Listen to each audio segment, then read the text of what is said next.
Good morning, everyone. Sweet Money here, and welcome back to Hack My Laborer, where we learn fun little tweaks you can do to most of your ships by practicing on your starter ship first. Today we're going to spruce up our dashboard a little bit so we can get some extra functionality out of it and remove some of the cruft.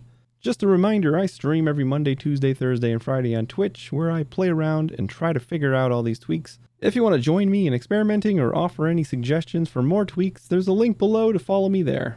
If you're finding the series useful, a like would be super appreciated, and don't forget to subscribe so you don't miss the next one. Now let's see what we can do about this dashboard. The biggest thing that I would love to change is this transponder button. Not only do I not need a full display just to tell me that this is a transponder button, I'd like something a little bit more alarming so I'm reminded that I could be making a huge mistake if I was outside the safe zone. Starbase has the perfect button for this called the warning light button. The problem is, as of this recording, it's actually not craftable right now in the game. I'm sure it'll be fixed with a patch eventually. Lucky for us, there's a workaround that you can use to get around any crafting restrictions. I wouldn't recommend using this for all of your crafting, but if there's something you really want to craft but don't have the research unlocked, you can print it from the in-game ship designer tool. First thing we need to do is head to the ship design workshop. If you didn't catch the last episode, it's the large black and orange building next to the Easy Build Hall. Also, go watch the last episode. Once you get inside, you'll want to find the terminal screens. The one on the left will let you start a ship designer instance. You can go ahead and hit the Start Editing Private button. This is the ship designer tool. If you're going to make a new ship from scratch, this is the place to do it. Going over how the whole thing works is way beyond the scope of this video or series, so we're just going to cover the very basics so we can get what we need. On the left side of the screen is the asset browser, where you can find every ship piece in the game. Since we're replacing the transponder button, we might as well print two of these warning light buttons because both of them will fit in the same space. Let's search for control table angle. You should only see a single result. We're going to use this so we don't need to print each button separately. Click the control in the main asset browser once and then move your mouse into the main area and click again to place it down. Anywhere is fine, really. You can right click to remove the piece from your mouse. Fly over to the newly placed control table with WSAD. You can hold the right mouse button to change the direction you're looking, which will also change the direction you move. Now you can search for warning in the asset browser and we'll only get one result again. Click on it and move your mouse near the plate we just placed. Moving objects around is similar to in-world. You'll probably need to use the scroll wheel to bring the object closer to you. Then hold X, Y, and Z while moving the mouse to rotate. Line up a button on the plate until it snaps into place, and then click to place it. Rotate a second button somewhere else on the plate and place that as well. Then you can right click to get rid of the button from your cursor. All that's left to do is bolt those buttons down. The ship designer has a fancy auto bolter, so select the auto bolt tool or press 9 and then just click somewhere on the plate and you should notice the buttons you placed have bolts. That's all we're going to learn about the ship designer for now. There's a ton to learn here, and I'm sure I'll make a video or a series about it in the future when I have more experience with it myself. But for the sake of printing random things you don't have the research for, this is really all you need to know. Place the items you want, make sure they're all bolted together, and now we can print it. Go to the file menu in the upper left and select Save Blueprint and Buy Custom Spaceship. Enter a file name and you'll get the Buy Custom Spaceship screen, where it'll tell you how many credits and how much ore this print will cost you. Since we're just printing a couple buttons, it's pretty cheap.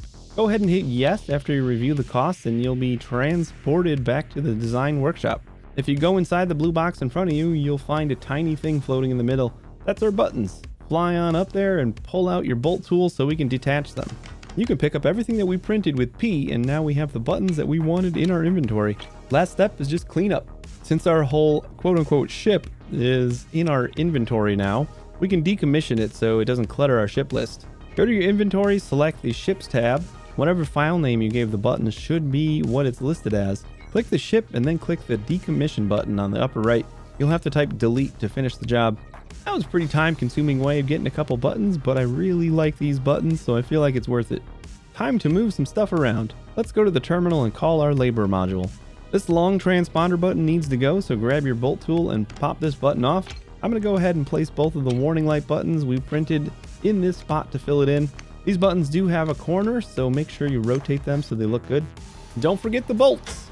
Now let's make sure our universal tool's in data mode again and press U while hovering over the first button. We need to rename the button state field to transponder.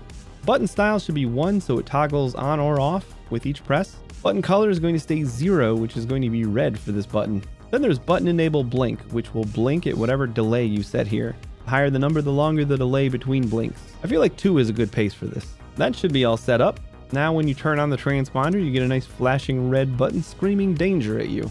Next, let's open up the other warning light button in our universal tool. I'm going to call this turtle. Button style is going to be 1 again. Button color is going to be 2 for green. And I don't think we need this one to blink, so I'll just leave it at 0. You could choose a different color if you like. 1 is orange, 2 is green, 3 is blue, and anything else is red. One drawback of these small buttons is that there's no button on state value or button off state value. So you can only use these for things that use 1 and 0 as on and off. Luckily, we use YOLO for a turtle button, so this will work great. We're moving the turtle button up here because we're going to be installing the iSAN GPS system in the next episode. I think the spot we originally put the turtle button is a great spot for the screen. You can remove the old button.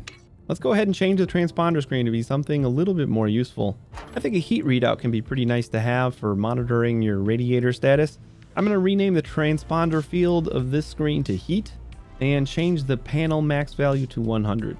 Then we'll rename the radiation rate field of our radiator bases to be heat as well. This value is the percentage that your radiators are saturated, so the lower the better. Because we rename both of the radiator bases, we should still have a heat readout, even if one of them gets damaged. If you ever notice this bar jump up unexpectedly, you might have lost a radiator somehow. Lastly, you've probably noticed that these 2 fields on the right are always the same. Let's change the top one to give us a visual readout of our forward throttle. Change the generator unit rate field to FCU forward. I tried to make this a custom name, but it messed with the keybinds, so it's easier to just use FCU forward here. If anyone has an idea on how to customize the field name for this so the screen doesn't say FCU forward, please leave a note in the comments. That's it. Now we'll be able to see our forward thrust at all times. There are still screens we can consolidate our dashboard and more information we can display, but we can tackle that in another episode. I hope you got a good understanding in this episode about how to use the ship designer to print ship parts that you don't have the research or ability to craft otherwise. Also, warning lights are just cool. Thanks for watching. Next episode, we'll work on installing the iSAN GPS system on our ship so we can see our coordinates while we fly. Another reminder, I stream on Twitch every Monday, Tuesday, Thursday, and Friday, where I experiment and figure out how to tinker with my ship. If you want to hang out live, there's a link below to follow me there. Don't forget to leave a like and subscribe if you got this far in the video.